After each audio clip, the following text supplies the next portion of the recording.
You're watching the Randy and Christa show. I'm Randy Alvarez. And I'm Christa, and this is news that makes you healthier. Today we've got the best-selling author of Wheat Belly, board-certified cardiologist, Dr. William Davis. Very excited. We're both going to interview Dr. Davis. And you're about to interview him, and this is an exciting topic. I mean, one of your favorite topics, which is the gluten problem. And so what are you anticipating with this interview today? What I'm anticipating, well, I had posted it to our Whole Journey Facebook page. I said, what do you guys want to know? And I really want to get his take on ancient versus modern wheat. What does he think about spelt? Is it okay in small amounts?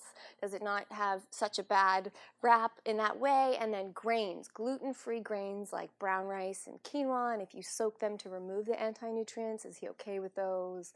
His stance on legumes. And, resistant starch is a really hot topic right now. I'd like to see what does he do in his personal life, and talk about how insulin affects this whole thing, and just his stance in general, his bigger mission of shifting healthcare. Because as a cardiologist, who's dealt with so many surgeries, what does he think about maybe flipping the paradigm to take accountability with diet beforehand? On my pre-production meeting with him, he said, as a cardiologist just 10 years ago, the things he was doing and the thought process, and just throwing surgery at things, or putting stents and Lipitor, is completely different than the way he's doing it today. That he's, as you say, food is your medicine. He said, and that's what he does. He said something like 70% of those surgeries are unnecessary.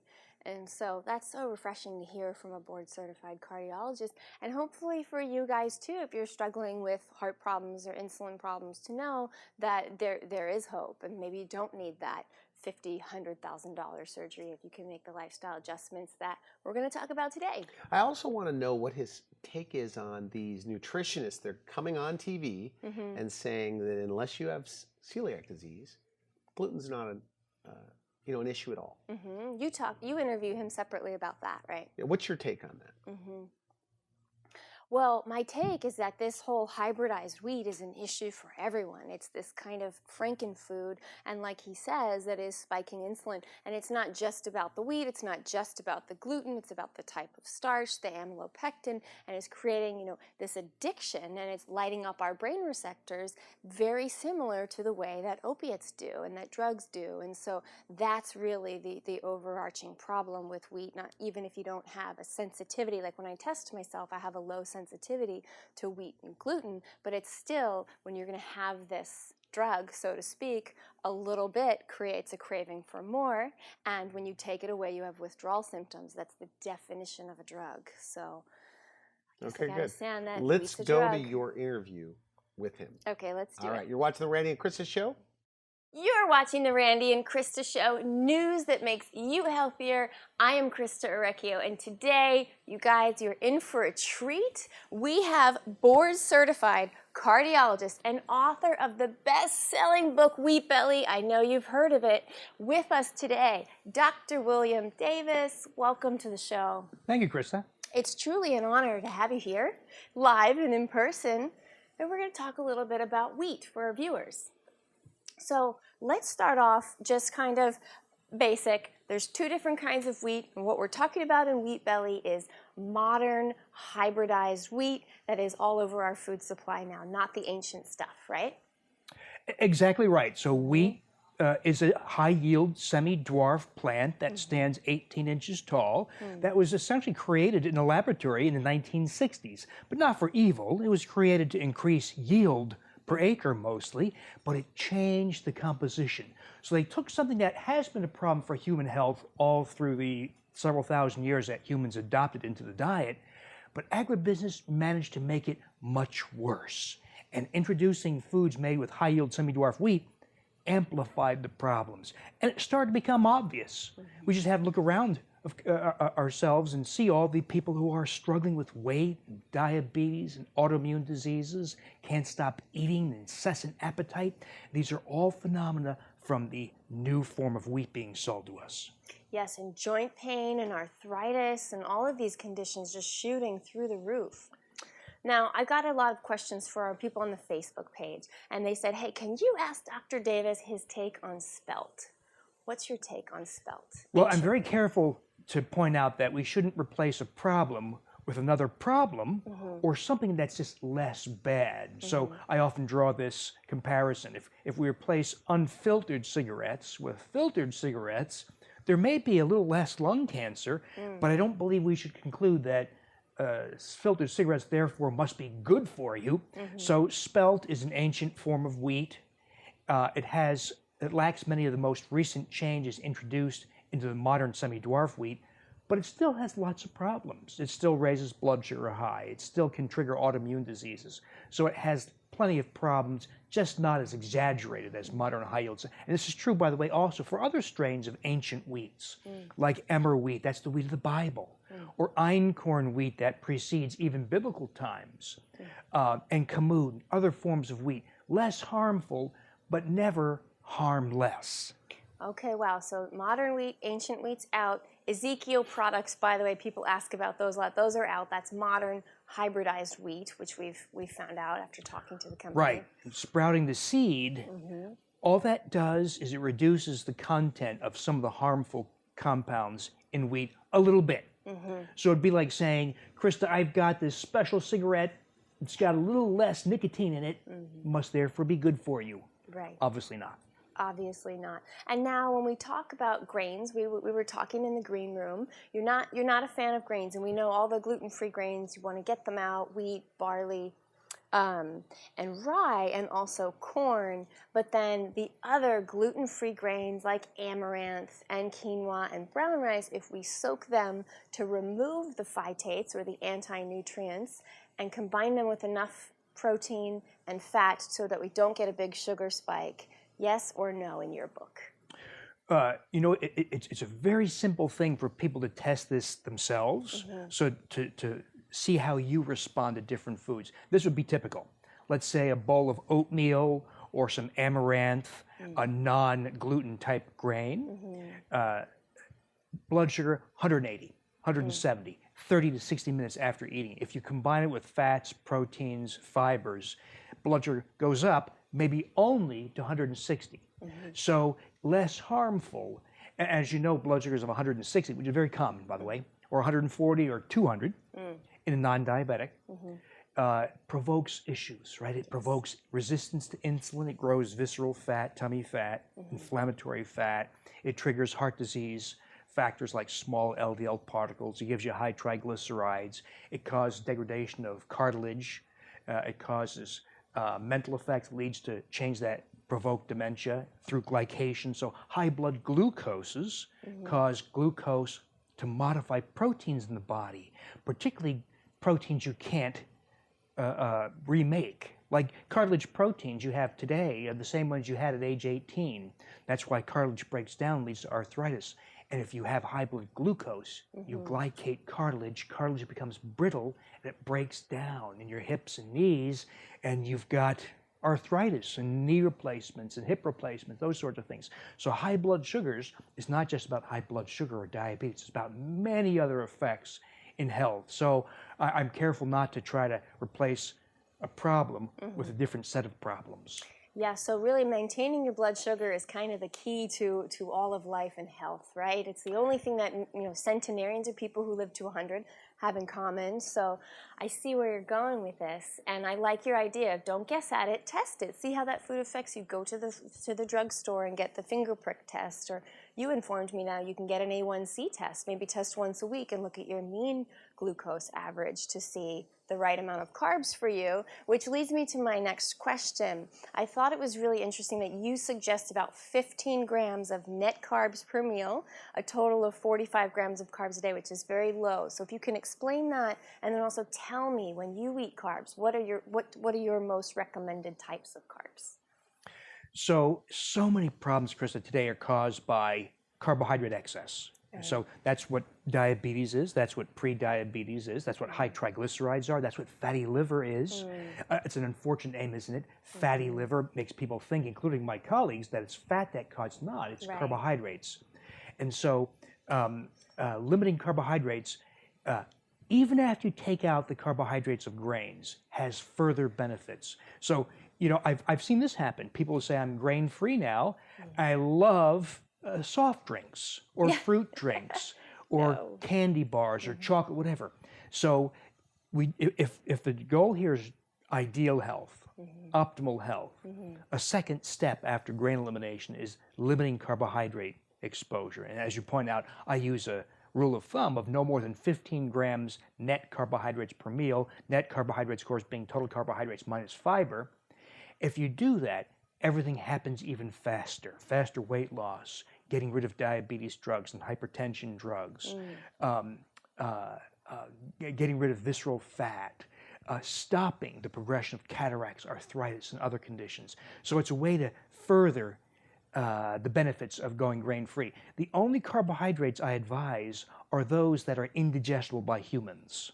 The so-called resistant starches, that is resistant to human digestion, that nourish bowel flora. So these would be mostly underground tubers and their equivalents, like a green unripe banana, or inulin, or a raw white potato. These are forms of starches that don't raise blood sugar at all. You can boil that potato, though, right? And still get the resistant starch, or no? No. So you're suggesting eating a raw white potato? Raw white potato, you can buy, you can chop it up in small cubes in a salad. I like to chop it coarsely and put it in a blender. Add a cup, say, of unsweetened coconut milk, maybe a handful of blueberries, a few drops of stevia. You can make a smoothie out of it. Likewise, the green unripe banana. Now, people who do this should know that you can't go whole hog at the start. You have to. We're trying to get 20 grams per day of these specific fibers. And if you've not done this before, you can get abdominal pain and bloating. So anybody who is new to this conversation should start with about half that. About 10 grams, a half a banana, a half a potato, and build up over about 7 to 10 days. There are other ways to do this, inulin powder and some other preparations you can get, because it's a very powerful means of cultivating bowel flora. And as you know, bowel flora is an incredibly important aspect of human health that we blew off for many years. In fact, giving antibiotics, for instance, indiscriminately, and it wipes out bowel flora. So I'm right there with you. Yeah, it's becoming clear that bowel flora is critical for health. So we okay, and I was just going to ask your stance on legumes. So with resistant starch, which, by the way, you guys, resistant starch is like the new kid on the block, where it's the type of starch that doesn't raise blood sugar. Studies are showing it actually affects your blood sugar less than a serving of meat or eggs, which is quite remarkable. And so what about cannellini beans? I know those are also resistant starch. I've been testing my hummus recipes. Is that something okay? You could have some eggs and cannellini beans with breakfast, or? Yeah, so as you point out, legumes have some amount of resistant starch. It tends to be small, tends to be on the order of about 2 or 3 or 4 grams per about quarter to half cup serving. One of the problems you run into, though, is so grains have a form of carbohydrate called amylopectin A. That A refers to the structure, the branching structure. Legumes have amylopectin C. So it's not as rapidly digested, doesn't raise blood sugar as high as grains, but it can still raise blood sugar and have all those consequences if you consume enough. It takes about a quarter to about a half a cup or more before you get blood sugar rises from legumes. It differs a little bit. You know, legumes, lentils, chickpeas, red beans, cannellini, they're going to differ somewhat. So all the different forms of beans can raise blood sugar. So we got to be careful about portion sizes, because it'd be a shame to do all these wonderful things like get rid of grains and then still have persistent problem with blood sugar. And so we just got to be careful with the legumes. Okay, that's great advice and practical advice, which I really appreciate for all of you guys as you're changing your diet and watching this show. You know, I loved talking with you, Bill, right before when you said something. You said really it's about a change in healthcare, and that's what we're going for the show, a paradigm shift. And you said that about 70% of heart procedures are unnecessary, and really what we want to do is flip the paradigm, so it's not sick care anymore, it's health care. And just talk a little bit about that as we close. You know, my message is really not to pick on wheat and grains and destroy their industry. It's to help people empower themselves in health. Because you know what? As you know, the healthcare system has nothing to do with healthcare. I call the modern healthcare system the system we've created to extract maximum revenues for doctors and hospitals. And sadly, ironically, the information that could be used to empower people and their families in health has exploded. And it's not being passed down by the doctors. It's coming through shows like yours and these kinds of messages and podcasts And and books blogs, like this. books like this. Books like this. Because this is the stuff that should dominate our thinking about. It shouldn't be the next drug or the next procedure. You know, robotic surgery and heart transplants get more attention than true messages of health. We've got to put a stop to that and make people aware that the tools for health have become incredibly powerful, but they have to hear about it. You are true inspiration and single-handedly, honestly, causing a paradigm shift. And thank you for being here. Thank you, and, Christa. And Bill, would you like to leave our viewers with any final words of wisdom? People who are watching now really ready to take action in their lives. You know, so what I'm not advocating is a complex formula of cleanses and purging and enemas. This is a simple shift in diet that gets you started in an astounding you won't appreciate how big these effects can be unless you do it. There's nothing lost. Inconvenience, perhaps, at the most, and you might surprise yourself. You might find that you're 27 pounds lighter after a few weeks. You might find that all those drugs you've been prescribed or all those awful feelings you were having are nothing more than the bagel you were having and the breakfast cereal and bran cereal you had every morning. Such a pleasure to have you here. Thank you. Thank you again. You guys, let food be thy medicine. You know, we talk about how all disease begins in the gut, so healing from the root cause can truly be as simple as making these dietary changes. Dr. Davis has a new book coming out on detox, and you can find all that information at wheatbellyblog.com. Thanks for being here, and we'll see you next time. You're watching the Randy and Christa Show. I'm Randy Alvarez. We're here with Christa Recchio. So you got to interview Wheat Belly. Finally. Finally, Wheat Belly in the house. I was really excited about that. We've been talking about it. Were you nervous? I said, no, I wasn't nervous, but I was excited. And I said, please book him when I'm in town. And you did. And I can't tell you how much I appreciate that. Good. What's your takeaway from that? Well, first of all, I think he's such a likable guy. I love he's likable and humble and smart and really is just trying to spread a mission whose time has come.